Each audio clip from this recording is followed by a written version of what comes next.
Blessings to everybody. Welcome back to the Formula Sports channel. Thanks for being here. As always, the support is much appreciated. In this particular video, I want to discuss a topic that I think is a very important one, right? Especially at this time as the nation continues to bask in the glory that the Reggae Girlz has provided us. It is a very important crossroads that we face at this particular point in time, especially in women's football, ladies and gentlemen. We saw the support or the lack thereof that the girls received. Certainly the support could have been better and could have been more consistent. And, relative to a number of other countries at the World Cup, the Reggae Girlz were not the most resourced. And we saw what they went on to do, right? Imagine if they were, well funded and well supported from a financial standpoint. What could the girls have possibly gone on to do in this tournament? As much history as they created.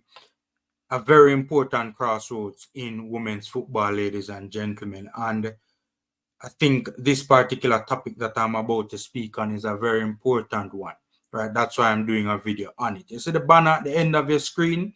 Will the Reggae Girlz World Cup success catapult women's football in Jamaica, or will the JFF stand in the way? Will the JFF stand in the way now? That might seem to be a very harsh, statement, or the question, will the JFF stand in the way might seem to be a bit harsh, but I think it's a reasonable question that we must ask at this current time. We have to discuss and we have to look at the way forward for women's football in this country. One of the arguments that many people put forward as to why women's football isn't as resourced as it should be is because women's football is not as big as men's football, both in Jamaica and internationally as well.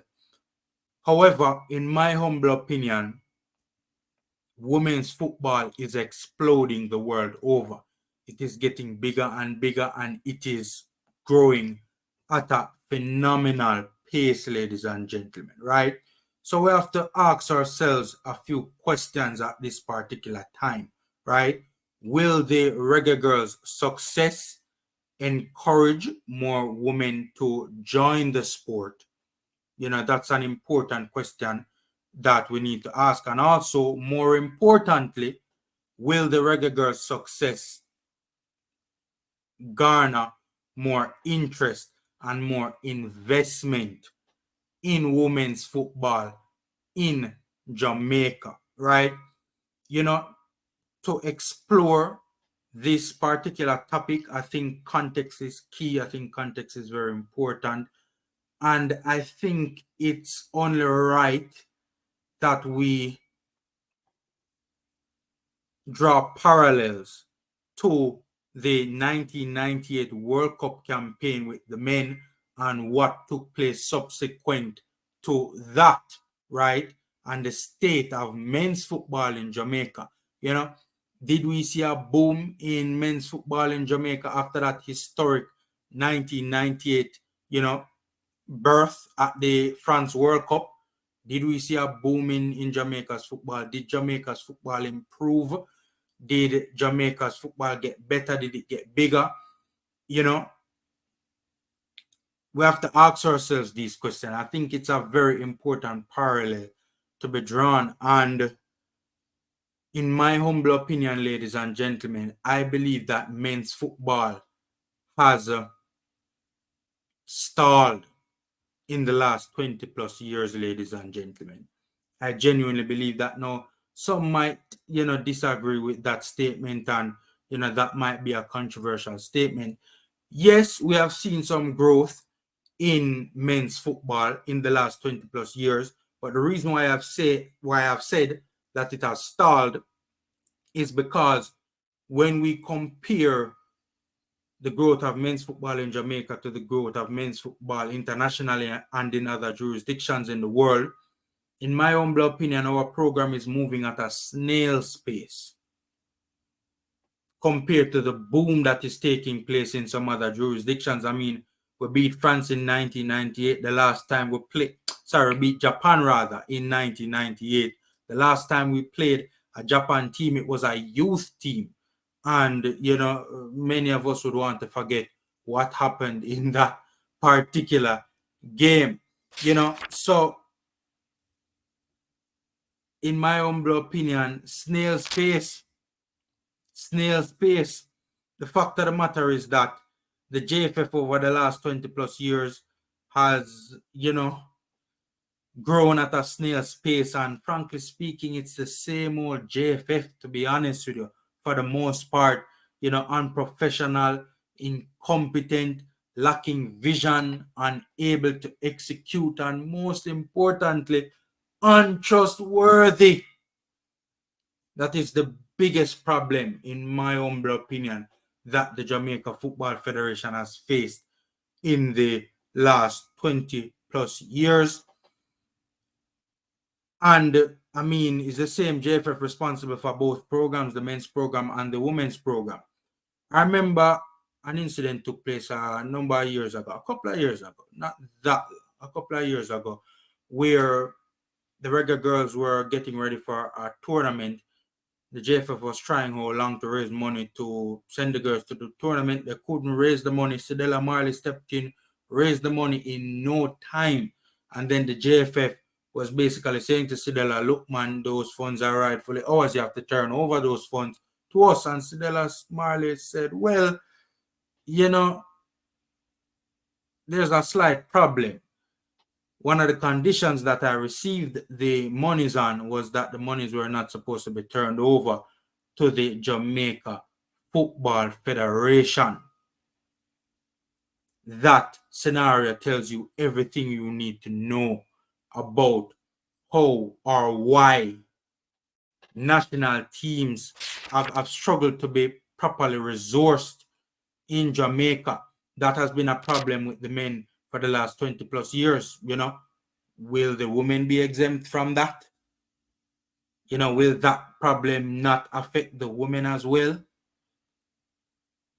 You know, I mean, you ladies and gentlemen, you can answer that question in your own head. In my humble opinion, what I foresee an initial surge in sponsorship in women's football in Jamaica, right? I foresee that taking place. However, what I don't foresee is the Jamaica Football Federation being able to sustain that.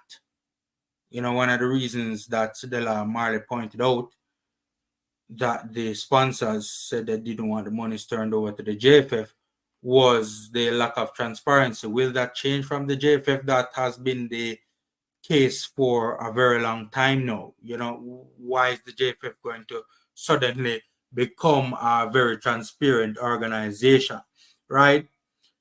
I definitely think that more women will be inspired to join the national, football on a whole in the country. I bet the national program and also, you know, football on a whole. I think more women will, you know, join up with the sport. You know, will try out the sport, will want to play the sport. It's hard not to be inspired by the likes of a Bun Bun and a Den and a Becky Spencer and a Drew Spence and a Big Swaby and Baby Swaby, etc., etc. Tyranny Wilcher, who I believe had an outstanding tournament as well. You know, it's difficult. It's hard not to be inspired by those young ladies, the likes of a Jodie Brown, etc., etc. You know, so I definitely believe that given the success of the women's national team and, you know, them being portrayed on the television of young women and young girls in this country as being heroines of this country, I think will definitely inspire a lot more young girls to join up with the program. However, the most important aspect of the program is or will be its ability to be properly resourced and that's obviously going to be a very daunting task. I foresee that being a daunting task for the Jamaica Football Federation. The only ways I think that women's football will get the support financially that it needs is if Sidella Marley is given even more power, and continues to operate as a rogue federation, because that is what she's basically doing at this point in time. But if more power is ceded to her, I think she's a more trustworthy individual, and I think she can definitely garner support for women's football. I think she's also more trustworthy. Really and truly, that's a pipe dream, to be honest with you, because the JFF is not going to want to cede more power to Sidella Marley. One, and two, if more money is being pumped into women's football, then the JFF is going to want those funds to pass through their respective organization. The final way that I foresee, or I think that women's football can really have the explosion that it is capable of having in Jamaica is if an old dog is taught new tricks, right? If the Jamaica Football Federation suddenly pulls up its socks, becomes a professional, a competent, a trustworthy organization, then women's football can definitely explode in Jamaica. If that scenario were to happen, which I highly doubt it will,